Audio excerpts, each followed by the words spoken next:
Showtime Moment 2 is a Trustmaster ambassador.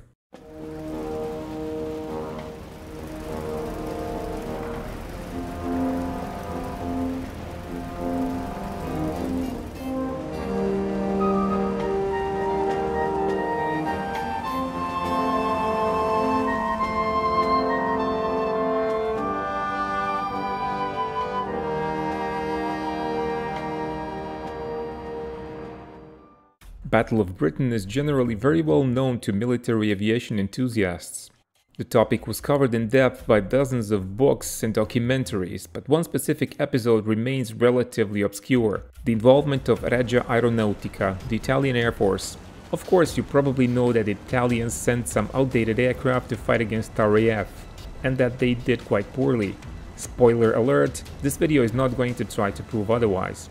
But if you want to learn some specific details about this story, look no further. Just like in the battle against France, Mussolini was hoping that by getting some of his forces involved, he would be able to enjoy the spoils of victory in excess of his investment. This resulted in the formation of the Corpo Aereo Italiano, or the Italian Air Corps.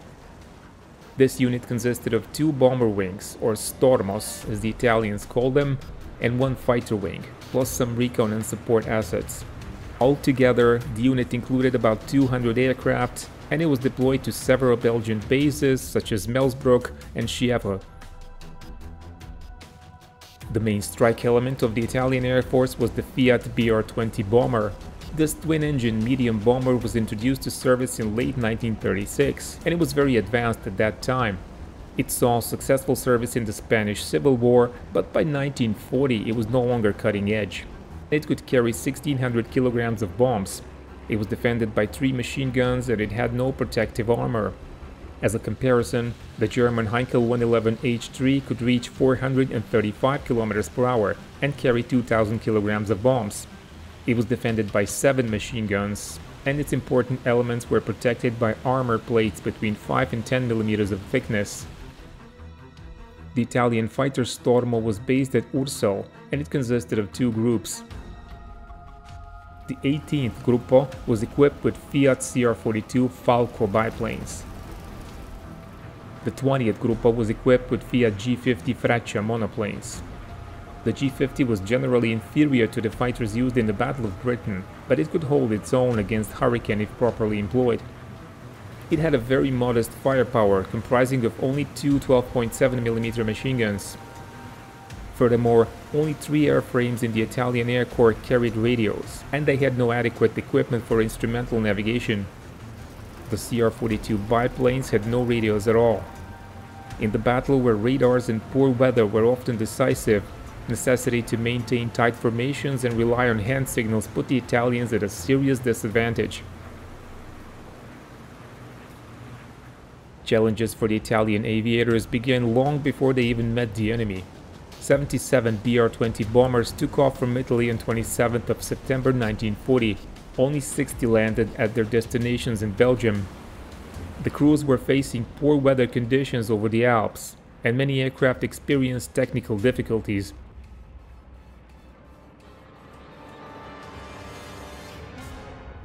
Three airplanes crash-landed, with at least 3 crew members dying in these accidents.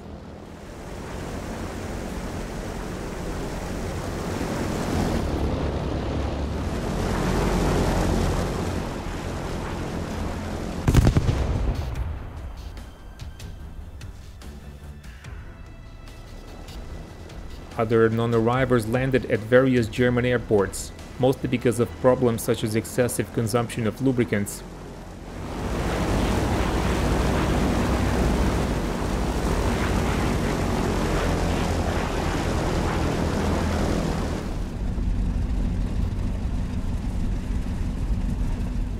Strangely, the fighter element experienced less trouble on their transit, even though they had to cope with similar weather. Their transfer, however, took much longer, as they had to spend days on the ground waiting for fog to clear, and then hop from airfield to airfield due to their short range. The Corpo Aereo Italiano was finally operational in Belgium on 22nd of October. The Italian units were integrated into the Luftwaffe structure and even given Luftwaffe designations to facilitate control and communications. The The zone of operations given to the Italian unit was between the Thames and Harwich. Harwich, along with Felixstowe, was their first target on 24th of October when a night bombing raid was launched. 18 bombers from both Stormos took part in the attack. Soon after takeoff, an aircraft flown by Capitano Carlo Pagani crashed in the village of Hutem.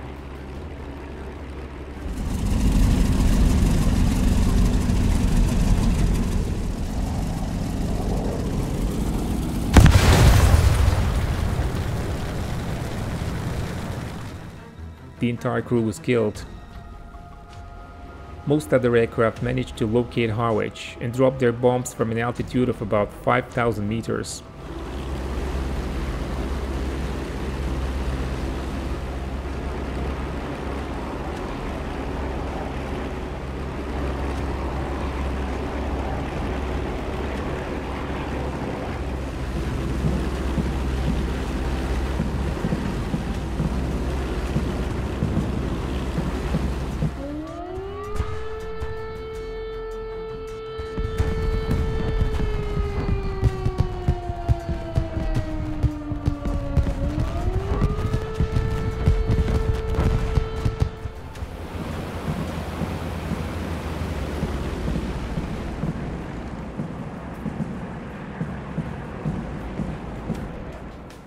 Two air crews lost their way during the return flight, and their airplanes crashed in Belgium.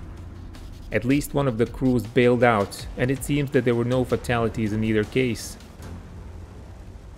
A third aircraft force landed at Lille-Epinoy and was seriously damaged in the process.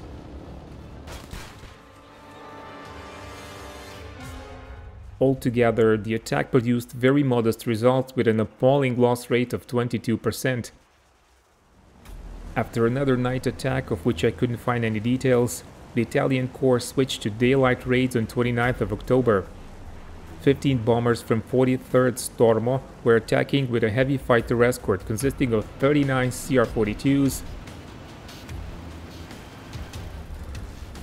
34 G-50s, and the Gruppe of German Bf-109s. The target was Ramsgate Harbor.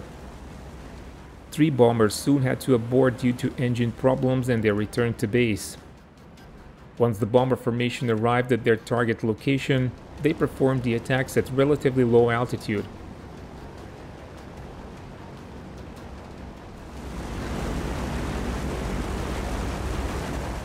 As their colorful camouflage was hardly suitable to British autumn weather, the sight apparently surprised anti-aircraft gunners.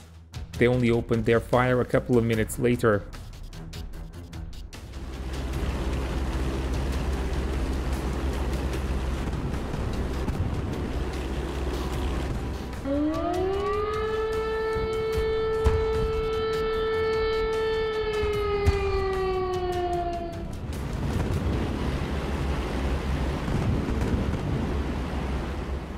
After performing their attacks in which 75 bombs were dropped on Ramsgate, the Italian formation turned right and returned towards Belgium.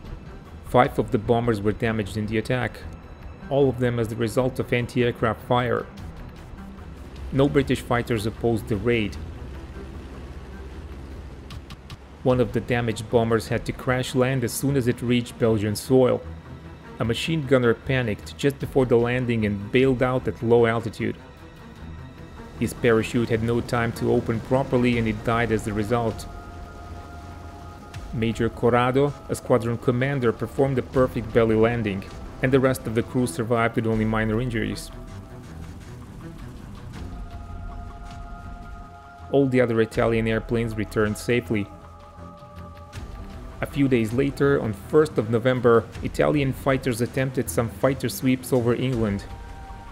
26 Fiat G50s flew over Canterbury, where they met no enemy fighters, but experienced heavy AAA.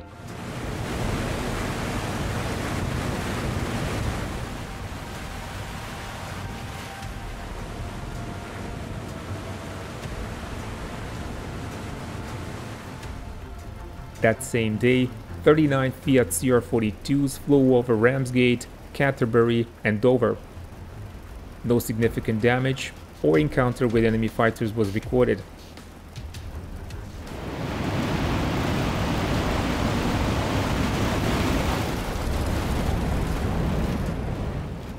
The Italian bombers switched back to night raids on 5th of November when 13 BR-20s attacked Harwich and Ipswich. Only one bomber reported battle damage, and local British newspapers wrote that the enemy bombers sounded like rattling tin cans, alluding to the Italian technical inferiority.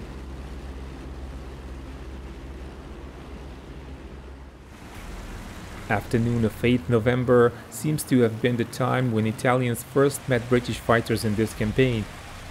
22 Fiat G50s flew another fighter sweep near Canterbury, and they reported a combat with 4 Spitfires.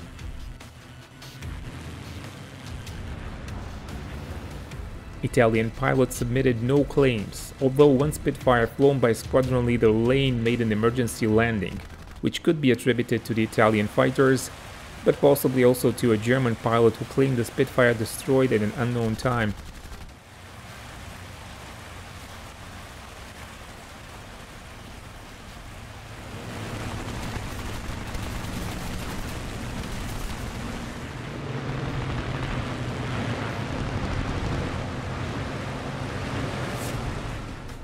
Italian bombers made another night raid on 10th of November in the Ramsgate area without losses.